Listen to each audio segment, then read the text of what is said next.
আমাৰ চৰকাৰী চিকিৎসালয়ত যদি একেবাৰে সঁচা কথা ক'বলৈ যে আচলতে আজিকালি কোন যায়, যিখিনি সৰ্বসাধাৰণ ৰাইজখিনি যায়, বাকীখিনি মানুহে পোনপটীয়া ততাতৈয়া সুবিধা বিচাৰি নাৰ্ছিং হোমলৈ গুচি যায়। কিন্তু এই হস্পিটেলবিলাকত যিকেইখন আঁচনি প্ৰৱৰ্তন কৰা হৈছিলে বা যিকেইটা আঁচনি চলি আছিলে তাৰো 100% লাভালাভ কেতিয়াও ৰাইজে পোৱা নাই।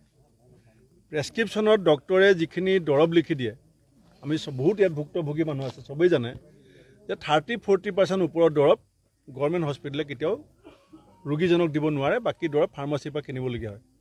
এতিয়া সেইখিনি ক্ষেত্ৰত মুখ্যমন্ত্ৰীগৰাকীয়ে যিটো সিদ্ধান্ত ল'বলৈ গৈ আছে, ইয়াৰ পৰা প্ৰথম কথাটো হৈছে যে চৰকাৰ আৰ্থিকভাৱে যে দেউলীয়া হৈছে, চৰকাৰে যে সাধাৰণ মানুহৰ কাৰণে চিন্তা কৰিব পৰা শক্তি নাইকিয়া হৈছে, সেইটো প্ৰমাণ হৈছে।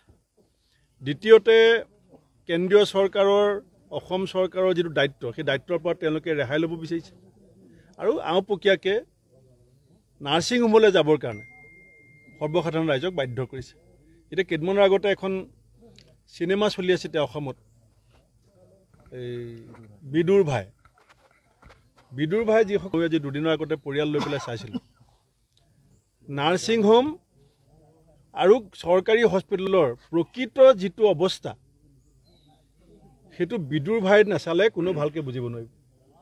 আৰু বিদুৰ ভাই চালে অসমৰ প্ৰতিগৰাকী সৰ্বসাধাৰণ মানে বুজিব যে নাৰ্ছিং হোম আৰু স্বাস্থ্যকেন্দ্ৰ বা গভৰ্ণমেণ্ট হস্পিটেলৰ মাজত পাৰ্থক্য আৰু সমস্যা আৰু ৰাইজৰ অৱস্থা কি। সেইকাৰণে আমাৰ ৰাহুল গান্ধী ডাঙৰীয়াই কৈছে যে আমি চক্ৰবিহুত সোমাই পৰিছোঁ। মই ভাবিছোঁ বিদুৰ ভাইতে ধুনীয়াকৈ সেই গোটেই হস্পিটেলৰ চক্ৰবিহুটো খুব ধুনীয়াকৈ দেখুৱাইছে। সেইকাৰণে মই ভাবোঁ যে ৰাইজেও চিন্তা কৰাৰ সময়, আৰু চৰকাৰে নোৱাৰে, চৰকাৰে আচলতে হাত দাঙি দিছে। পোনপটীয়াকৈ ক'বলৈ গ'লে অসমৰ মুখ্যমন্ত্ৰী হিমন্ত বিশ্ব শৰ্মাই হাত দাঙি দিছে।